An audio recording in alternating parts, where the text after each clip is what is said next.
An airline's passenger urinated on another passenger during a long flight. Belgium advises the citizens, please don't eat the Christmas trees. And a zookeeper is eaten alive after filming himself with lions in order to impress his girlfriend. These are the weird stories on Weird AF News, the only daily weird news podcast in the world. Here we go. An airline's passenger has been banned after urinating on another passenger. We have a business class passenger banned from all United Airlines flights after urinating on a sleeping fellow passenger during a long journey from San Francisco to the Philippines. So the passenger didn't consent, I assume. Definitely didn't order this. Didn't order the Mile High Golden Shower. You heard about that one? Joining the Mile High Golden Shower Club? It might be a thing. Or maybe I just made it up. I'm really not sure. Let's just roll with it, shall we? The incident occurred when Jerome Gutierrez from Hillsborough, California, was asleep in his business class seat during what was meant to be a 15-hour flight. Terrible for Jerome. He bought a business class seat. He upgraded to business class. Last thing you're expecting in business class is to be urinated on. You know, maybe that happens in coach. Certainly in coach on, if you're riding Spirit Airlines and don't be surprised if you wake up with a little pee-pee on your sleeve. That goes with the territory, though. That's Spirit Airlines for you. This is business class. Jerome's not expecting a golden shower on the business class. Jerome woke up to find himself soaked from the stomach down in another man's urine 4 hours into the 15-hour flight. Here's a quote from his stepdaughter, Nicole. Oh, poor Nicole. Did she witness this? If so, why didn't she wake up Jerome and tell him he was being urinated on? Nicole says, quote, he was asleep and buckled in and was surprised when he looked at the man and thought he was dreaming. While he woke up midstream to somebody urinating on him. Oh, if I wake up and you're urinating on me midstream, you're getting knocked out so quick. You're going to get knocked out so quick. It's not going to end there. It's not going to end well for you. Let's keep reading and listening to Nicole, who's given us a very nice play-by-play. She's doing a great job with this story. So he was asleep. He was surprised when he looked at the man, thought he was dreaming. Okay, the perpetrator was reportedly a complete stranger on the plane who, for some reason, had chosen to relieve himself directly onto this sleeping passenger rather than using the aircraft's facilities. I love how they included the rather than use the facilities, like as if we don't know how you normally are supposed to relieve yourself. Jeez, what are my options to relieve myself on this flight? Is it only the facilities or are there other options? Can I pee on the man that's sleeping next to me? Can I pee on the pilot? What are my options for urinating? No, everybody knows it's the restroom. That is it. Rather than. That also makes it seem like the guy thought about it before he peed on the man. Like this is someone who is not thinking. If you're thinking, you don't do that. Typically. He's probably all hopped up on some drugs and alcohol. I mean, he's trying to get through a 15-hour flight. From my understanding and in my experience, these international flights, they provide the booze, and maybe he got to it real quick. I know it's only 5 hours in, but I can get there pretty quick. I can't get here in 5 hours to where this guy's at. They're not naming this guy for some reason. They're just naming Jerome, the victim. They're not naming the perpetrator, which is strange. They named the pissee, but not the pisser. Pissee? Is that a word? He's the pissee, right? Jerome is the pissee. This guy's the pisser. They're not naming the pisser. I guess that's to protect him so that he can later on run for office in the United States. Now let's round out this story and find out how Jerome is doing, whether or not he caught hepatitis. Flight attendants provided Jerome with pajamas to change into after the incident. The crew warned him not to approach the man who had urinated on him, fearing a potential confrontation could turn violent. Yeah, shouldn't you let Jerome get one swing in? If I'm working the flight, I'm like, bro, go ahead. You could, we'll duct tape him to a chair. You just get one nice hit to the face. You deserve it. You got peed on. A spokesperson from United said that they had banned this person from future United Airlines flights. This person should be on like a universal no-fly list. When you pee on someone? Seriously? So that means this guy can go fly again. He can go fly on United or JetBlue or whatever. Like, he should be on a no-fly list. 5-year penalty, at least, in my opinion. It says here the perpetrator, they're still not naming the urinator here. They named the urinatee, but not the urinator. It's time for the urinator. It's time for the urinator. Ooh, it's time for the urinator. Ooh, it's time for the urinator. No, it's never time for the urinator, I say. Okay, according to reports, the perpetrator, the urinator, attempted to avoid legal consequences by begging Jerome for forgiveness and pleading with him not to press charges, which is exactly why Jerome should probably press charges. Belgium is advising citizens not to eat the Christmas trees.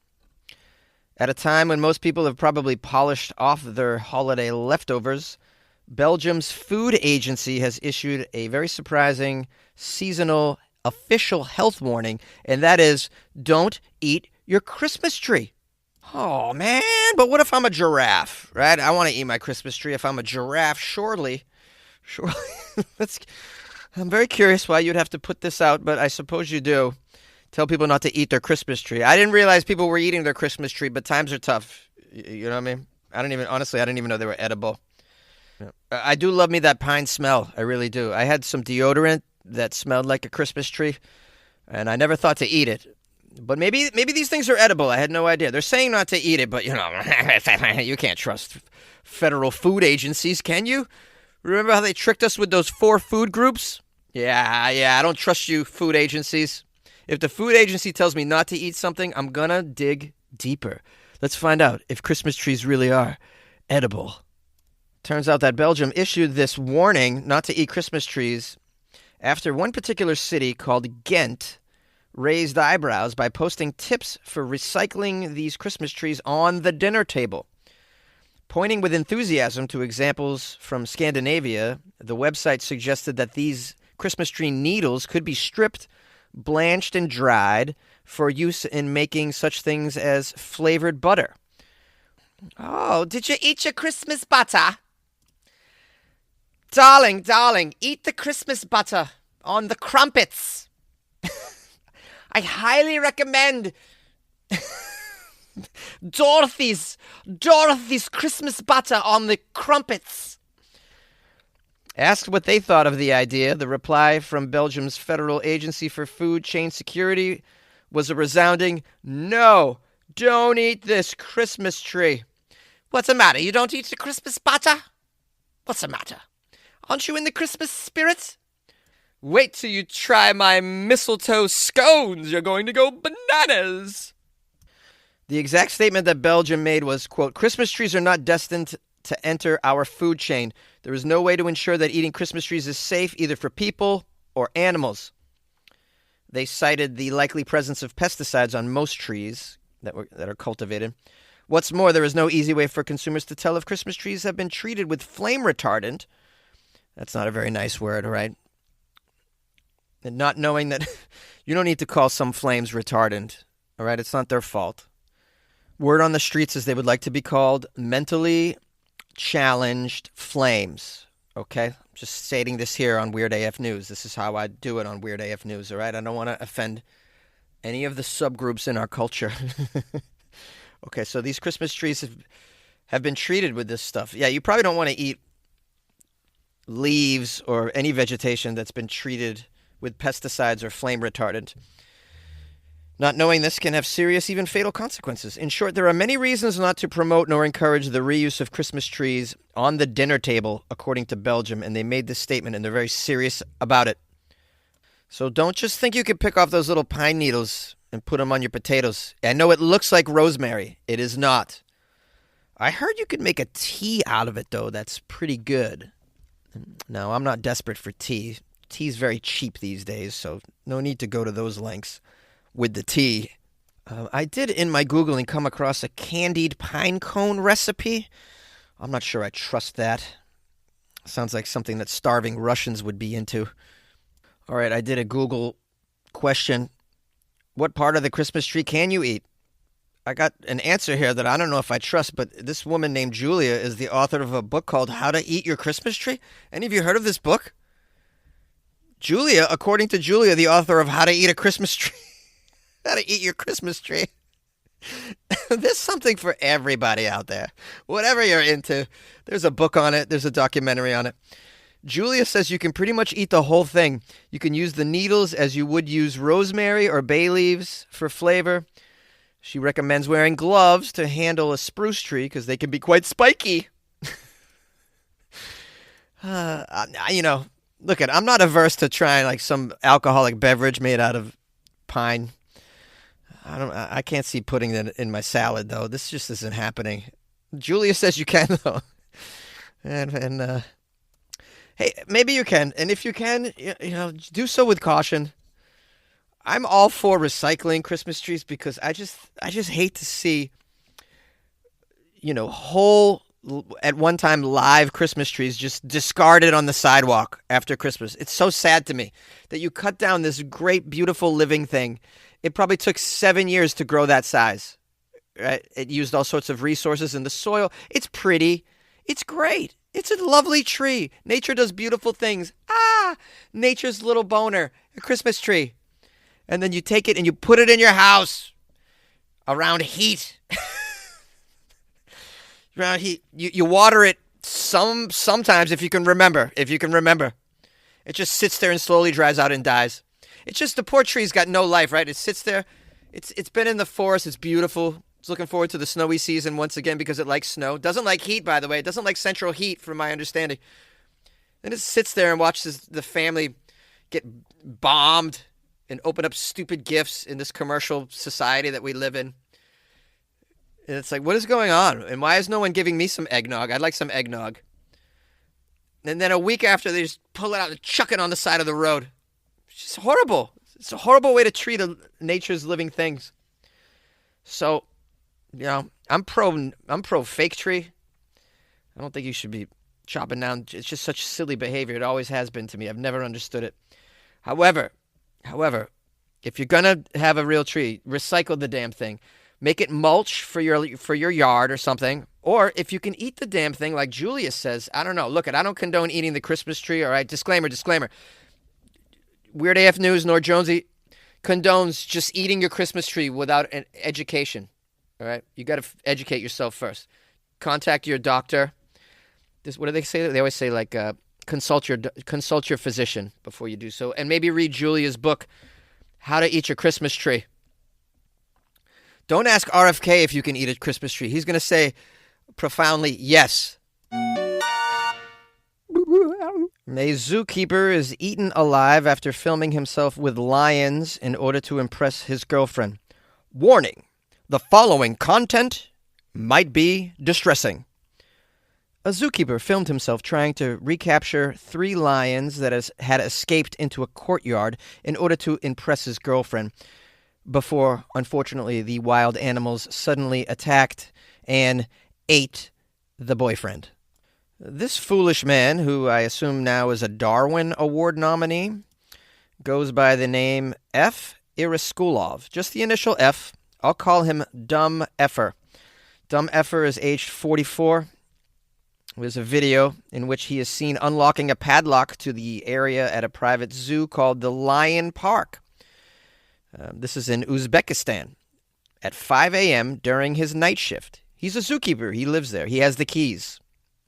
He can get into Lion Park anytime he wants. He decided to go in at 5 a.m. when the lions had escaped into a courtyard. In the clip, it shows 3 lions, which are looking quite relaxed to begin with, and watching him approach. But suddenly they spring up, and he steps back in surprise, yet at this point the predators do not attack. This is when this dumb effer is heard repeatedly calling the name of one of the lions. Simba! Simba!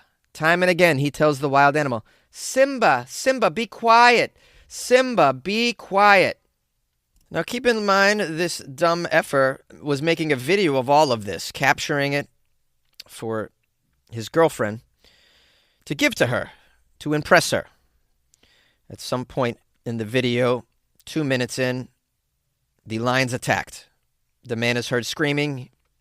He's apparently being bitten while his camera is still running. He continues to say, be quiet, which is a strange thing to say when you're being bitten. I would go with the following. Stop biting me. Run away. Or, I'm poison. You don't want to eat me. I would try those things before I would try be quiet. And can anyone think of a better thing to say to a lion while it's eating you than be quiet? You could say, you're not getting into heaven, Simba, if you do this. The footage cuts at some point. Reports say that the lions then devoured the guard. He's a security guard. They call him a zookeeper, but they also call him a guard. Rescuers came in and tranquilized 2 of the lions and shot the 3rd dead. An official statement was released. The lions killed him and partially consumed his body. Yikes! The man's remains were only found by other zoo workers 4 hours after the attack, it was revealed. So strange that we have to keep reminding the citizens not to do stupid things, like eat Christmas trees. Again, don't go into lion enclosures, tiger enclosures. You would think that we would all get this by now. There's been so many stories about this, and frankly, at this point, when I read these, I kind of think, oh well, I'm just there now. Am I dead inside? Maybe I'm dead inside, but now I read these stories and go, oh well. I just have no empathy anymore for people that crawl into these cages with the big biting, clawing animals. All right, I'm just going to finish the article now and find out if the girlfriend was impressed. Don't you want to know if she was impressed? I'm sure she's very impressed. It says here, the lion park is home to various animals, including brown bears, eagles, 10 adult African lions, and 5 lion cubs. It was opened in 2019. That's it. That's all we get. I'm going to say she was probably kind of impressed, right? I'd like to know how a moron like this gets a girlfriend and I'm single. This is just like, how does this happen? This guy's so dumb. Dude, she's already yours. You already have a girlfriend. You don't have to do this kind of thing anymore. This is what single people do for the dating apps. They make selfies with lions and on the edges of cliffs, or bungee jumping, touching an elephant. She's already your girlfriend. Why this dangerous high level of impressing you feel you have to do? Wow. I'll tell you, I feel bad for her next boyfriend, because how are you going to top this? This girl's like, so my last boyfriend, he fought a lion to totally impress me.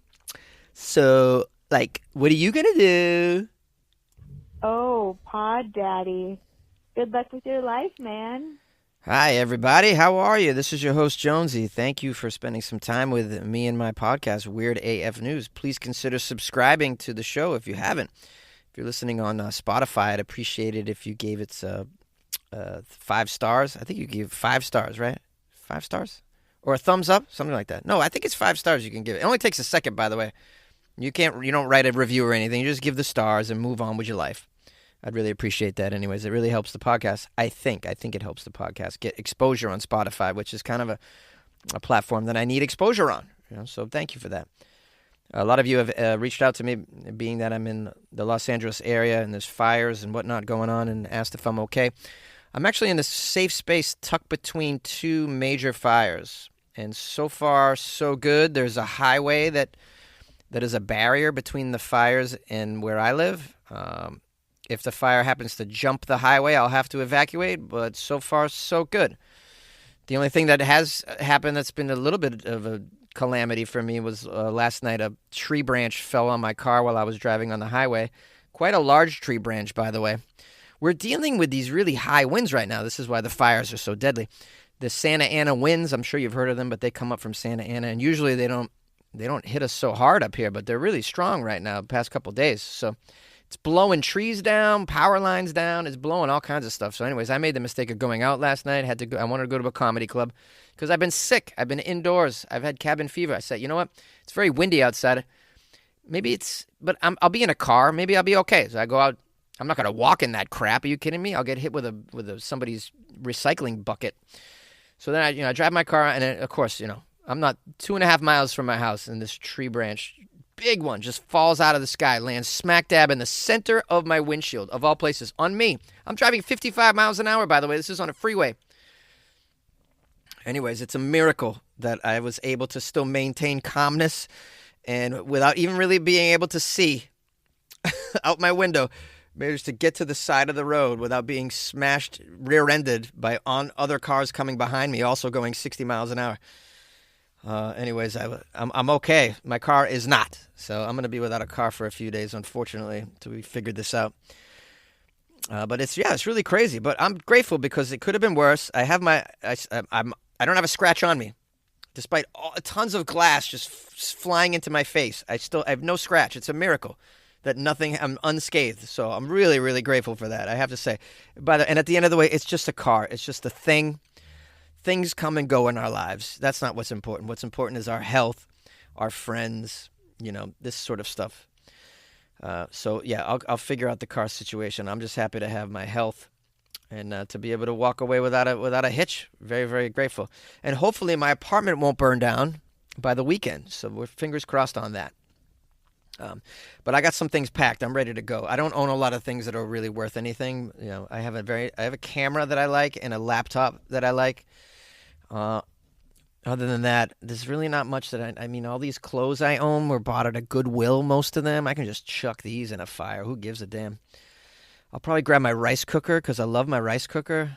But that's about it, I think. Gonna have to sadly leave the Instapot behind. And I just love that Instapot, but I'm gonna have to leave it.